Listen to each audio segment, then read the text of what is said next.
홍명보호가 겨우 첫 승을 거두었다. 하지만 일본은 이딴 대승을 거두었다. 이 한국과 너무나 비교가 되고 있다라는 비판이 왜 많이 쏟아지고 있는지를 알 수 있는 대목입니다. 자, 이미 홍명보호가 첫 승을 거두게 되면서 여론이 살짝 변화가 생겼습니다. 홍명보 감독이 어찌됐건 첫 승을 한 건 전술적으로 뭔가 이해도가 있고 전술에 어느 정도 영향이 있었던 게 아니냐, 감독으로서의 자질은 괜찮은 거 아니냐, 이렇게 말하는 분들이 실제로 커뮤니티와 유튜브 내에 댓글만 봐도 어느 정도 조금씩 드러나고 있다라는 겁니다. 참 놀라지 않을 수 없죠. 많은 전문가들과 이천수 선수, 심지어 많은 해설위원들조차 홍명보호의 이번 오만전은 전술에 의한 승리가 아니라 오히려 전술은 바닥이었고 해외파, 특히 손흥민 선수의 활약이 너무나 거대했다라고 해석하고 있는데 말입니다. 여기에 더불어서 제가 방금 전달드린 것처럼 우리가 오만과의 원정 경기에서 3대1로 이겼으면 되는 거 아니냐 라고 말씀하시는 분들 계시겠지만, 일본은요 바레인전에서 또 한 번 5대0이라는 엄청난 점수차로 승리를 했습니다. 만약 이 상태로 우리가 일본과 붙게 된다면 결과를 장담할 수 없다라는 거죠. 한일전, 이거 뭐 솔직히 월드컵 결승 못지않게 많은 분들에게 긴장감과 특히 대한민국에게 예민함을 주는 그런 엄청난 결투 아니겠습니까? 그런데 이게 황당한 건 지금 일본이 우리나라와 비교도 할 수 없을 만큼 승승장구하고 있다라는 겁니다. 우리나라 심지어 손흥민, 이강인, 김민재, 그 외에 많은 해외파 선수들이 6, 7명씩 국가대표팀에 합류해 있음에도 이거 오만과의 원정 경기에서 3대1로, 그것도 해외파 선수들의 도움이 없었다고 한다면 형편없는 경기였다라는 비판까지 받고 있는데, 일본은 자신들만의 협력 플레이로 5대0이라는 엄청난 대승을 또 한 번 거뒀다라는 겁니다. 결국 문제는 무엇이냐? 손흥민의 원맨쇼에 불과했다. 100분 동안 전술은 안 보이고 선수들의 개인기에 의존할 수밖에 없었다.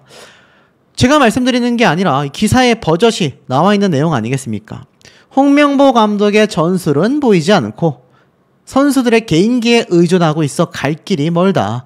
월드컵 3차 예선 오만을 상대로 3대1 겨우 이긴 개운치 않은 첫 승에 불과했다. 변형 3백의 기동력까지 떨어져서 위기를 자초했으며 76위의 약체를 상대로 후반 중반까지조차 승기를 잡지 못했던 모습들, 3득점 모두 한 골 2개의 도움을 보여준 손흥민 능력에 기댔을 뿐이다. 특히 새로운 바람이라고 할 수 있는 양민혁 선수는 벤치에 있었고 세대 교체까지 소극적이었다. 그야말로 지금 보면 주축 선수들의 재능에 맡긴 해줘 축구, 이 말 참 웃기지 않습니까? 해줘 축구, 너희가 좀 해줘, 이런 의미라는 겁니다. 손흥민 선수가 없었다고 한다면 절대로 승리를 장담할 수 없었다라는 겁니다. 실제로 전반전이 끝나갈 때쯤 바로 방심하자마자 동점골을 먹기도 했었죠. 후반전에 손흥민, 이강인의 세트 플레이, 그리고 손흥민 선수의 도움이 없었다고 한다면 이거 이길 수 있었겠습니까? 결국 홍명보호를 구하는 것도 손흥민의 원맨쇼였다. 황희찬의 선제골을 도왔고 후반에는 주민규의 쐐기골을 어시스트했다. 이렇게 이야기가 나오고 있다라는 겁니다. 결국 홍명보 감독의 무능함이 다시 한번 드러났다라는 겁니다. 손흥민과 이강인이 해주지 않았다라고 한다면 중원 축구는 삭제되었다. 제가 이미 앞선 영상들을 통해서 여러 번 강조했던 부분이죠. 중앙 돌파력이 있어야만 수비에 집중하는 오만전에서 무난하게 승리할 거다라고 했는데, 이 중동 축구가 한 골 넣고 엄청나게 수비하고 발만 갖다 대면 잡바링 축구하는 그런 특성이 수십 년 전부터 이어져 왔지 않습니까? 지금 남아있는 이라크전도 비슷한 양상으로 흘러갈 가능성이 크다라는 겁니다. 중원을 공략할 수 있는 전술적인 해법이 전혀 보이지 않고 있다라는 거죠. 그러니 이 손흥민 선수가 만약 제대로 활약하지 못했다라고 한다면 이거 경기가 뭔가 결과가 나왔겠습니까? 오죽했으면 손흥민 선수가 잔디가 좋아서 다행이었다라고까지 말을 했죠. 결국 저번 팔레스타인전조차도 손흥민 선수가 제대로 뛰지 못하는 상황이 되면 패배하거나 비긴다란 얘기입니다. 이번 오만전 역시 잔디 상태가 좋았기에 망정이지 그러지 못했다라고 한다면 결국 이번 경기도 손흥민 선수의 활약이 없는 상황에서 동점 내지는 패배로 이어졌을 가능성이 매우 높았다라는 겁니다. 많은 전문가들은 입을 모아 이야기하고 있습니다. 손흥민, 이강인이 없었다라고 한다면 감독은 바뀌었는데 카타르 아시안컵의 졸전 경기력이 떠오르는 이유가 무엇인가? 이제 2경기밖에 하지 않아 속단하기엔 이르지만 홍명보 감독이 대표팀에서 보여준 월드컵 예선의 출발점이 아주 그냥 엉망진창이란 얘기입니다. 결국에는 홍명보 감독 선임 과정조차 물음표 투성이었는데 한국 대표팀에 굉장히 열정적이었고 철저하게 전력을 분석한 제시 마치, 거스 포옙 이런 감독들을 뒤로 하고 이임생 총괄 이사의 읍소 후 며칠 만에 홍명보 감독이 선임이 됐는데 K리그 개막부터 내정 발표 직전까지 안 간다고 그렇게 말하다가 번복한 채 나를 버렸다 라는 이상한 말을 남기면서 대표팀의 지휘봉을 잡게 되지 않았습니까? 결국 홍명보 감독의 이번 선임에는요, 능력을 제대로 보지도 않은 채 이렇게 선임이 된 것은 굉장한 문제점을 유발시킨다, 이렇게밖에 보여지지 않는다라는 겁니다. 자, 이 홍명보 감독 첫 승을 거뒀지만 많은 분들이 입을 모아 이야기하고 있습니다. 승리했어도 사퇴해라. 승리했어도 100번 승리해도 이것은 사퇴해야 한다. 이런 비판이 쏟아지고 있습니다. 실제로 이제 국회에 불려나가게 되는 정몽규 협회장과 홍명보 감독 되겠습니다. 제가 여러 번 강조드렸죠. 진종호 의원이 감독 선임 내부에 제보를 입수했다.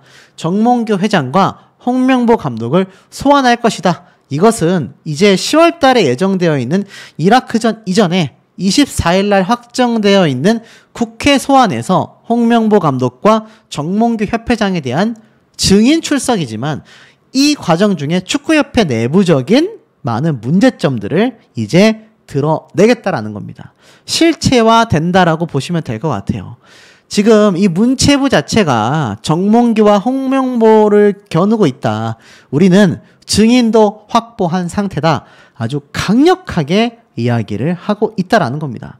그만큼 어떻습니까? 매우 불안할 수밖에 없는 홍명보 감독과 정몽규 협회장이겠죠. 이번 오만전에서도 정몽규 축구협회장은요, 이렇게 비행기를 타고 날아가 경기를 관람했다고 합니다. 자, 이 표정을 보십시오. 이 표정에서 정몽규 협회장의 초조함이 느껴지십니까, 여러분? 이제 국회에 불려가서 내가 증인 출석해가지고 이거 뭔가 협회 내부적인 문제점에 대해서 뭔가 내가 처벌을 받을 수 있겠구나, 이런 불안함 눈에 보이십니까? 이미 정몽규 협회장은요, 4선 출마의 의지를 엄청나게 빛내고 있습니다. 물론 진종호 의원은 홍명보 감독의 선임 과정 비리를 제보받아 정몽규 협회장에 대한 의혹까지 묻겠다라고 선포했어요. 자, 이걸 보면 어떤 걸 예상할 수 있습니까?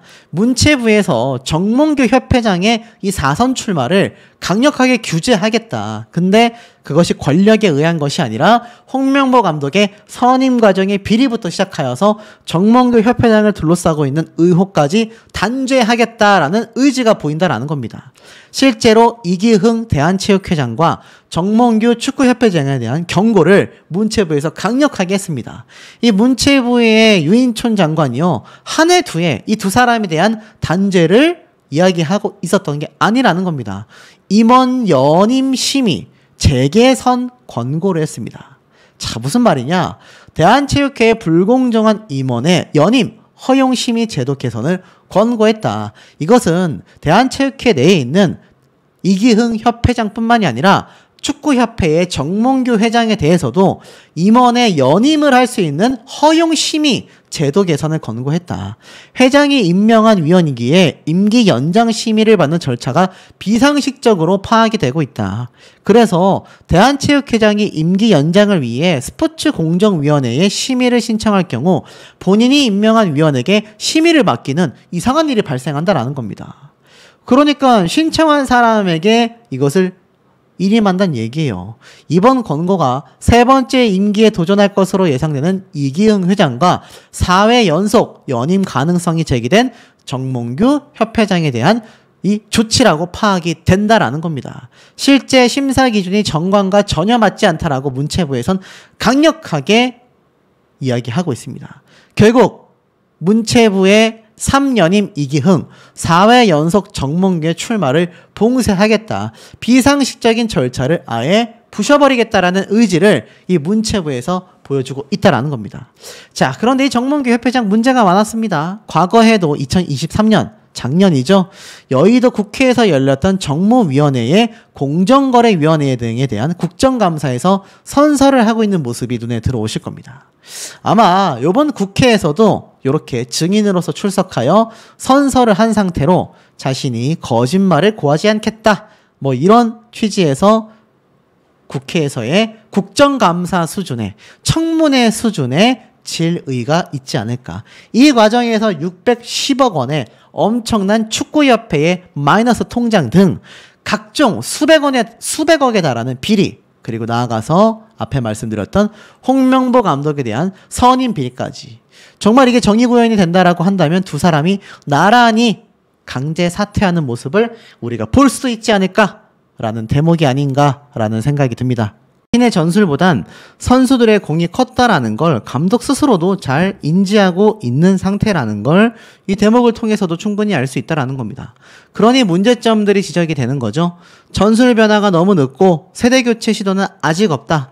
멀어도 한참 갈 길이 먼 홍명보다라고 평가받고 있습니다. 그 내용을 보면 사실 승리를 했음에도 여전히 경기 내용 면에서는 부족한 점이 너무 많다라고 평가를 받고 있는 겁니다.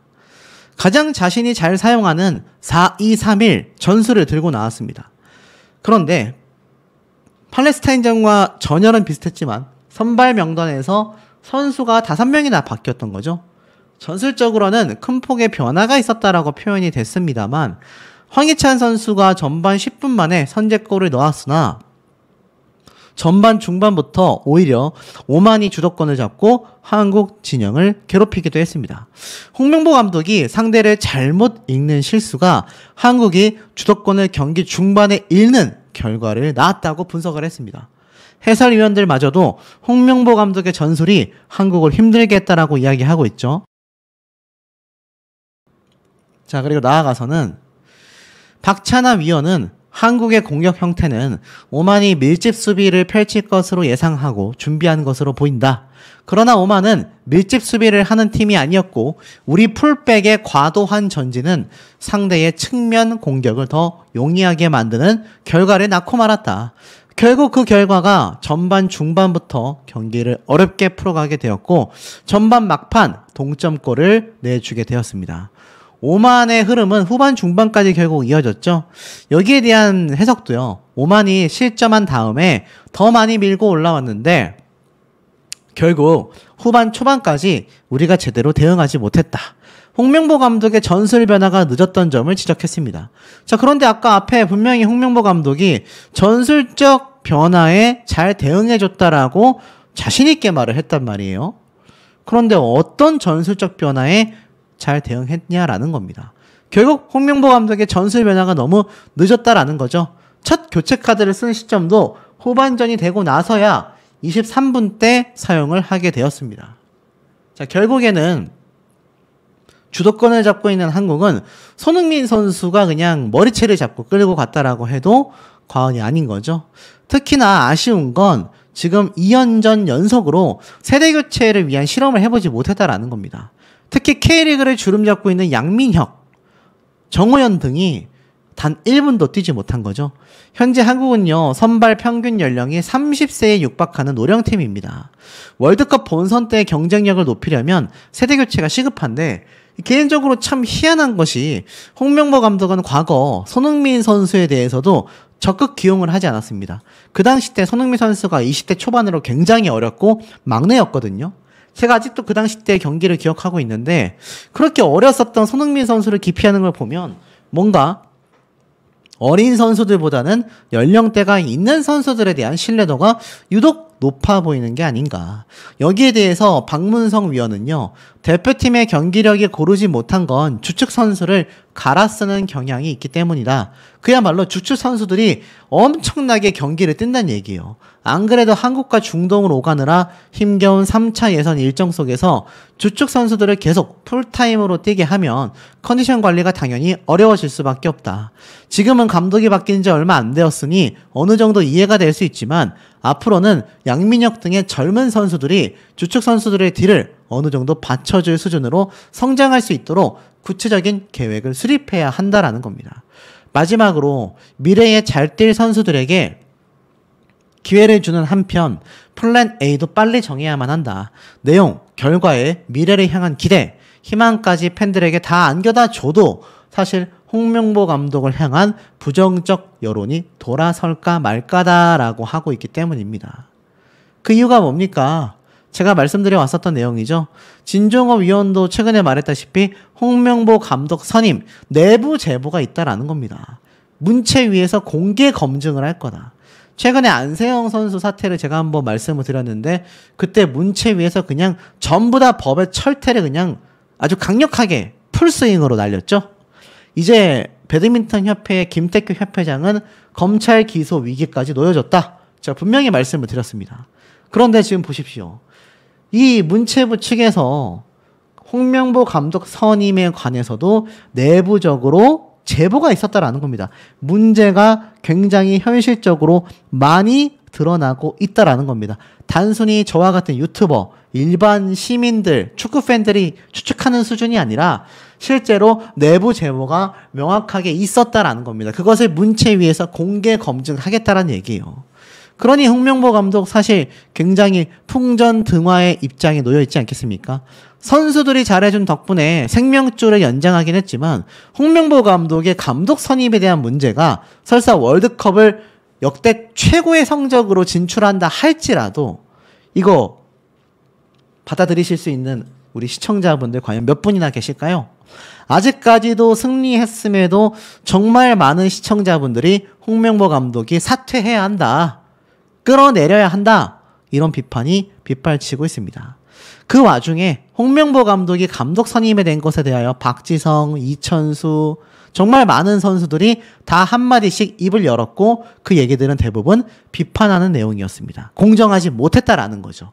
자, 그런데 이번에도 마찬가지입니다. 함께 2002년도 월드컵에 신화를 썼었던 이천수 선수.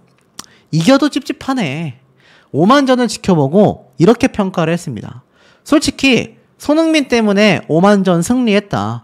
무슨 축구를 하려는지 나는 도저히 모르겠다. 답답함을 그야말로 표출했습니다.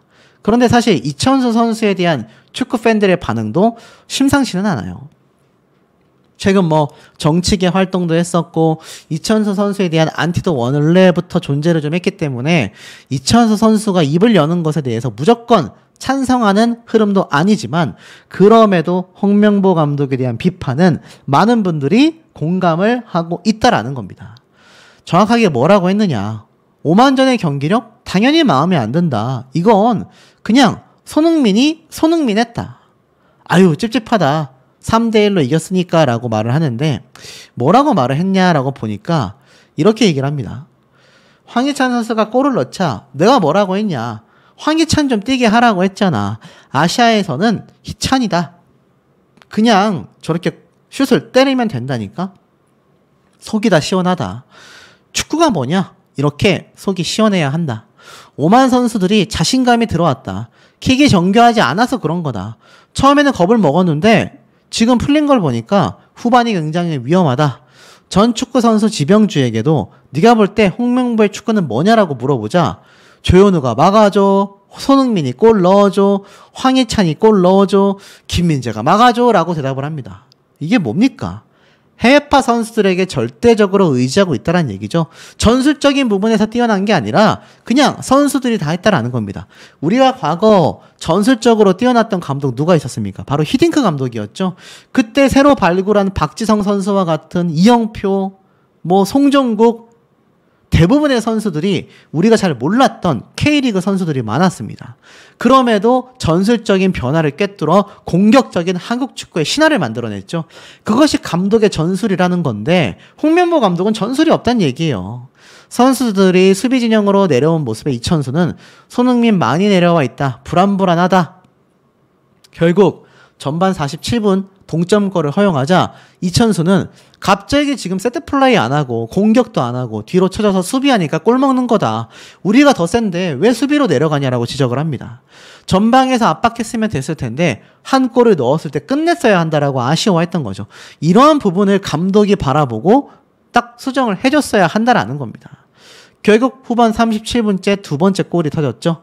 이걸 보고 이천수는요. 손흥민, 이강인 둘이 한 거다. 끝났다. 나도 와 라는 말밖에 안 나온다 라고 감탄을 했고 경기력은 솔직히 마음에 안 드는데 이겨서 다행이다. 흥민이 때문인가? 찝찝하지만 에이스 흥민이가 해주니까 경기를 이겼다. 경기력은 한번 짚고 넘어가야 한다. 감독의 전술에 대해 얘기할까 싶었는데 아직 두 경기 한 거니까 10월달까지는 지켜봐야 하지 않을까. 그래도 똑같다면 그건 문제가 있지 않을까라고 꼬집었습니다. 그러면서 결국 어떤 지시가 있었는지 선수들이 힘들어서 내려갔는지 정확히는 모르지만 원정 경기이기 때문에 이건 문제가 많다라고 이야기를 했습니다. 결국 어떻죠? 이런 부분에 대해서 홍명보 감독의 명확한 전술적 지휘가 있어야 하는데 그 감독이라고 하는 홍명보 감독의 전술은 여전히 무전술이라고 비판을 받을 수밖에 없을 만큼 아무런 지시가 없어 보였다라는 겁니다. 있었겠죠. 있었겠지만 선수들에게 직접적인 영향을 줬다라기보단 선수들이 스스로 모든 걸 해결해내게끔 만들어졌다라는 것 자체가 왜 홍명보 감독이 사퇴되어야 한다라는 운동이 더 거세지고 있는지 알 수 있는 대목이 아닌가라는 생각이 듭니다. 이 기분 좋게 찍은 사진 속에 대활약을 했다라고 하기에는 감독으로서의 자질이 여전히 의심받고 있는 홍명보 감독이라고 할 수밖에 없겠는데요. 자, 손흥민을 안아주는 홍명보 감독이라는 이 기사 타이틀. 야, 이거 한번 보십시오. 정말 이 홍명보 감독이라고 감정을 이입하시고 이 장면을 한번 보신다면 그야말로 가슴이 철렁 내려앉았을 것 같지 않습니까? 제가 홍명보 감독이라면 손흥민 선수를 안아주는 것만이 아니라 정말 해줄 수 있는 건 다 해주고 싶다. 이런 생각마저 들었을 것 같습니다. 사실상 흥민아 살려줘서 고맙다 라고 이야기를 해야 될 홍명보 감독이 아닐까 싶어요. 이것은 이번 경기에서 손흥민 선수가 대활약을 한 것만이 아닙니다. 더 다른 이유도 있다라고 할 수 있겠는데요. 팬들을 향해서 오히려 박수를 보내고 있는 모습의 손흥민 선수 되겠습니다. 자, 더불어서 사실 김민재 선수 같은 경우 손흥민 선수와 다르게 야유를 보냈던 관중석에 다가가 어필을 했지 않습니까? 그 모습을 두고 우리 캡틴 소는 뭐라고 했죠? 절대 그래서는 안 된다. 팬들과 마찰이 있어서는 안 된다. 꼬집어 말했습니다. 그런 김민재 선수와 손흥민 선수가 오늘 경기력을 놓고 본다면요. 엄청난 차이를 보여줬다라고 저는 해석이 됩니다.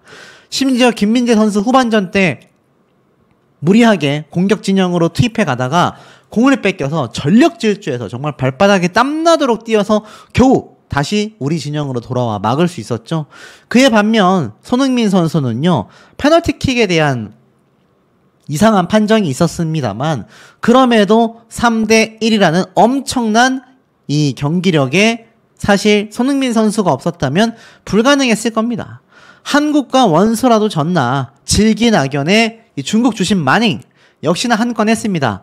손흥민 선수의 이번 페널티킥 누가 봐도 엄밀히 본다면 손흥민 선수의 디딤발을 걷어찬 오만 선수의 페널티킥 이었음에도 불구하고 어찌됐건 이상하게 취소를 해버린 본인이 휘슬을 불어놓고 본인이 취소를 하는 황당한 모습이 펼쳐지기도 했습니다. 자, 하지만 그럼에도 우리 국가대표 선수들은 주눅들지 않았죠. 센트럴 황희찬 결국 모래 수비를 터트려버린 황소의 뚝심. 전반전 때 이 첫 골이 너무나 중요했는데 시작하자마자 얼마 되지 않아 황희찬 선수의 멋진 골이 포문을 터트리면서 한국 축구의 이 공격적 움직임이 조금 살아나는 듯 했습니다. 하지만 그 이후에 후반전에 가기 전에 또 한 번 동점골을 먹으면서 사실 많이 주춤했던 것도 사실이에요. 하지만 결승골에 도움을 기록한 오만전에서도 빛났던 이강인 선수의 황금 왼발, 후반 37분에 나온 손흥민 선수의 결승골에 결정적인 도움을 줬습니다. 아마 이 경기를 보신 분들은 아시겠지만 이강인 선수가 톡 하고 찔러준 공을 받아 손흥민 선수가 5명의 수비수를 제치면서 기가 막힌 승점골을 올렸죠. 그렇게 2대1을 맞이했고 마지막 주민규 선수의 골까지 손흥민 선수가 기가 막히게 패스를 연결 지으면서 정말 3대1이라는 쾌거를 얻어낼 수 있었던 것 같습니다. 자, 결론은 어떻습니까? 또 참사의 위기가 있었으나 손흥민이 이걸 살려냈다. 득점한 골에 2개의 도움, 그야말로 멱살 잡고 캐리한다라는 말 혹시 아십니까? 캐리했다. 내가 그냥 끌고 갔다란 얘기입니다. 손흥민 선수가 팔레스타인전에서 보여줬던 경기력이 우연이 아니었던 거죠. 그때도 골포스트를 맞고 튕겨 나오지 않았다고 한다면 1대0으로라도 한국이 무난하게 승리를 가져갔을 텐데 이번 오만전에서는 손흥민 선수의 활약이 그야말로 어떻습니까?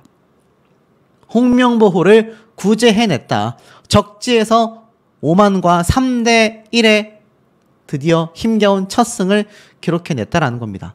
제가 얼핏 보니까 이영표 해설위원이 말하는 걸 들었는데 우리나라가 14승 1무 1패였나요? 하여간 말도 안 되는 엄청난 승리를 거둬왔었던 대한민국인데 도대체 우리나라가 왜 오만이라는 나라와 경기를 하는 것에도 이렇게 손에 땀을 쥐고 봤어야 할까요? 결국 홍명보는요, 손흥민에게 감사하라. 환상적인 결승골을 장렬시켰고 2가지의 도움까지 그야말로 원맨쇼 49호 골을 기록하며 역대 3위에 등극하기도 했습니다. 손흥민 선수가 없었다고 한다면 아마 이번 경기 또 한 번의 오만 쇼크가 벌어질 수도 충분히 있었던 상황입니다. 황희찬 선수가 한 골을 넣고 나서 그 다음에 바로 동점골을 먹었기 때문이죠. 사실 손흥민 선수와 이강인 선수의 활약이 없었다고 한다면 아마 1대1로 끝났을지도 모릅니다. 자, 하지만 손흥민 선수를 두고 이영표 해설위원이 이러한 말을 했어요. 오만과 우리나라의 결정적인 차이는 손흥민이라는 스타 플레이어가 있냐 없냐로 차이가 나뉘는 것 같다. 그만큼 오만과의 수비 진영이라던가 전술적인 수준은요 크게 다르지 않았다라는 겁니다. 손흥민 선수가 있었기에 그 덕분에 홍명보 감독이 살아날 수 있었다라는 거죠. 그야말로 유럽파 선수들이 홍명보를 살려냈다라고 해도 과언이 아닌 겁니다. 요번에 골을 기록한 이 선수들, 황희찬, 손흥민, 주민규, 오세훈, 자, 이런 선수들, 유럽파 선수들이 없었다라고 한다면요, 불가능했을 겁니다. 자, 결국 어떻습니까? 문제점을 지적받기 시작합니다. 겨우 이겼지만 오만 상대로 이 경기력이 정말 맞는 걸까? 손흥민의 원맨쇼가 없었다고 한다면 홍명보 과연 승리를 쟁취할 수 있었을까? 찝찝한 복귀 승이다. 결국 여전히 개인 선수들의 기량에 의존하고 있다. 홍명보 감독이 과연 뭘 했다라고 할 수 있겠습니까, 여러분? 축구를 좋아하시는 분들, 특히 제 영상을 시청하시는 우리 시청자분들이 보실 때 홍명보 감독의 전술이 과연 이번 오만전에서 무엇을 해낼 수 있었습니까? 저는 아무것도 없었다라는 생각이 듭니다. 실제로 기사 내용을 살펴보면요, 정말 간신히 이겼다. 승리하긴 했지만 얻은 숙제가 더욱더 많았다. 세밀하지 못했던 전술과 불안한 수비 속에서 손흥민과 황희찬이 놀라운 개인 기량을 보여주었기 때문이다. 홍명보 감독은 팔레스타인전과 비교하여 무려 5명의 선발 주자를 바꾸는 초강수를 뒀다. 최전방에는 오세훈이 나섰고 손흥민, 이강인, 황희찬이 2선으로 나섰다. 중원은 박용호와 황인범이 책임을 졌다. 이명재, 김민재, 정승현, 서령우가 수비진을 구축했다. 황희찬 선수가 골문을 열었습니다만 글쎄요, 홍명보 감독의 전술은 결국 실패로 돌아갔습니다. 선발에 변화를 준 5명 중에 4명이 부진했기 때문이죠. 자, 지금 보면 홍명보 감독은요, 이런 얘기를 했었습니다. 오만전에서는 변화를 줘야 할 것 같다 라고 이야기를 했어요. 선발 명단에서 무려 5명이 바뀌게 됐다라는 거죠. 황희찬의 선발 기용은 성공적이었지만 황희찬 선수를 제외한 5명 중에 4명의 활약은 미비했습니다. 원톱으로 선발 출전한 오세훈 선수에게는 아쉬운 경기가 되고 말았고요. 결국 주민규와 교체 투입되었고 주민규 선수는 이강인과 좋은 호흡을 보여주었습니다. 하지만 이번 경기에서 장점들이 보여지지 않았다라는 겁니다. 이강인을 통한 공격이 많이 나오지 않았을 뿐더러 오세훈의 특기인 버티면서 볼을 연계하는 플레이 역시 자주 나오지 않아 결국 후반 22분 이재성과 교체가 됐습니다. 수비 라인에서 선발 출전한 정승현과 이명재는 굉장히 불안한 모습을 자주 보여줬고요. 서로 간의 소통에서 미스가 나오는 장면도 자주 연출이 됐고 정승현 쪽이 특히 불안했으며 오만 역시 정승현이 있는 왼쪽을 집요하게 공략했습니다. 황인범과 더블 볼란치로 선발 명단에 올라선 박영우도 팀에 잘 녹아들지 못했고요. 결국 어떻습니까? 황희찬 선수를 제외한 홍명보의 전술은요. 실패로 돌아가고 말았습니다. 그 결과 단신 선수들밖에 없는 오만에게 세트피스 실점이라니. 세트피스 실점이 있을 수 있습니까? 이 제공권을 그냥 한국 선수들이 장악해도 모자랄 판에 결국 팔레스타인 쇼크가 또 한 번 반복될 수 있었다라는 지적이 빗발친 겁니다. 홍명보 감독을 살린 건요. 결국 한 골 두 도움으로 맹활약을 펼친 손흥민 선수밖에 없었는데요. 8경기가 남아있기 때문에 최고의 경기를 펼치겠다라고 손흥민 선수는 의지를 다지기도 했습니다. 결국 대한민국 축구, 특히 홍명보 감독은요. 손흥민 선수에게 절대적 의지를 하고 있다라고 말해도 결코 과언이 아닙니다. 홍명보 감독이 없었어도 이 정도의 경기력은 충분히 보여줄 수 있었다라는 축구 팬들의 얘기가 괜히 나오는 게 아니죠. 손흥민 선수가 소신 발언을 했어요. 오만전에 잔디가 좋았다. 결국 축구협회가 아무것도 해주지 못했던 상암 월드컵 경기장에 엉망진창이었던 잔디가 손흥민 선수가 이렇게 활약할 수 있었음에도 그 발목을 잡게 됐다라는 겁니다. 인생 최고의 경기를 펼칠 수 있게 최선을 다하겠다. 선수들이 정말 더운 날씨에서도 좋은 경기를 했다. 후반 찬스를 만들면서 득점까지 연결했다. 내가 중요한 상황에서 골을 넣었지만 선수들의 콤비네이션이 좋았다. 누가 넣었다라기보단 승점 3점을 챙겨가는 것이 중요했다. 어려운 경기에서 승점 3점을 얻어 너무나 좋았다. 그라운드 상태가 너무 좋아 선수들이 플레이를 자신있게 할 수 있었다. 홈에서도 개선되었으면 좋겠다. 승리는 항상 좋다. 승리하려면 많은 노력과 희생이 동반된다. 모든 선수들이 잘해주었고 아직 8경기가 남아있다. 매 경기 인생 최고의 경기를 펼칠 수 있도록 노력하겠다. 많은 아시아 팀들이 정말 발전하여 아시아인으로 뿌듯하다. 수준 높은 경기를 펼쳐서 좋았다. 우리도 더 노력해야 한다. 최종 예선은 홈, 어웨이 상관없이 어렵다. 우리가 가진 100%를 뽑아낸다면 좋은 결과가 있을 것이다 라고 덧붙이기도 했습니다. 손흥민 선수가 감독까지 겸해도 할 만하지 않았나 라는 이야기가 왜 빗발치고 있는지 알 수 있는 대목이 아닌가 라는 생각이 듭니다. 선수의 근황은 어떤 모습까지 있었느냐. 사인 못해준다. 팬 요청을 거절한 이후에 반전이 있었다라고 되어져 있습니다. 평소 자상한 팬 서비스로 유명한 손흥민 선수가 왜 팬의 사인 요청을 거절하는 모습이 공개가 됐을까요? 바로 지난 8일날 인스타그램에 손흥민 선수가 한 외국인 팬의 사인 요청을 거부하는 모습을 담은 영상이 올라왔습니다. 영상을 살펴보면 외국인 팬이 유니폼과 펜을 내밀면서 손흥민 선수에게 사인을 해달라고 부탁했지만 손흥민 선수가 나는 여기에 사인을 해줄 수 없다라고 했습니다. 사실 국가대표팀 내에서도 유독 팬들을 살뜰하게 챙기는 것으로 알려져 있는데 왜 사인을 안 해줬을까요? 그것은 이유가 있었습니다. 영상 속에 외국인 팬이 사인해달라고 걷는 유니폼은 토트넘의 유니폼이 아니라 스페인 구단 바로 FC 바르셀로나의 유니폼이었던 겁니다. 토트넘의 주장을 맡고 있는데 다른 팀 유니폼에 사인할 수 없기 때문에 팬의 요청을 정중하게 거부했던 거죠. 지난 2월에도 한국 팬이 티셔츠 뒷면에 사인을 요청하자 거절한 적이 있습니다. 그 티셔츠는 토트넘의 90년대 레트로 유니폼으로 추정됐는데 전 그거에는 못해드리겠다. 내가 망칠까봐 못하겠다라며 친절하게 거절을 하기도 했습니다. 자, 이런 손흥민 선수와 이강인 선수가 이끄는 대한민국 국가대표팀 오만전에서 승리를 한다 하더라도 사실 월드컵 출전 자체를 장담을 못할 정도로 이번 홍명보호는 굉장히 심각한 사태에 놓여져 있습니다. 그만큼 선수들이 중요하다라고 할 수 있는데 이 축구협회, 안 그래도 정몽규 협회장에 대한 사퇴 촉구가 끊임없이 쏟아지고 있는데 그 와중에 이런 엄청난 귀한 인재인 손흥민 선수에 대한 부당 대우가 있다라며 축구 팬들은 분노해하고 있습니다. 이 장면이 공개되자 난리가 났다라고 되어 있는데 선수들 기죽지 말고 힘내셨으면 좋겠다라는 반응까지도 쏟아졌다고 합니다. 그 이유는 바로 주장 손흥민 선수를 비롯하여 우리나라 국가대표팀 선수들이 전세기를 이용하지 않고 일반 항공편을 통해 중동 원정을 떠나는 모습 때문이었던 거죠. 제가 한번 말씀을 드렸던 장면이기도 하겠습니다. 자, 그런데 사실 손흥민 선수와 국가대표 선수들이 오만전에 대비한 훈련을 할 때 이 당시 PD는 선수들을 향해 비행하는데 힘들지 않았냐라고 질문을 합니다. 이를 본 축구팬들은 제발 선수들이 경기에만 집중할 수 있게 해달라. 선수들이 너무 고생한다. 축구협회의 무능함을 비판하는 목소리를 쏟아내기도 했습니다.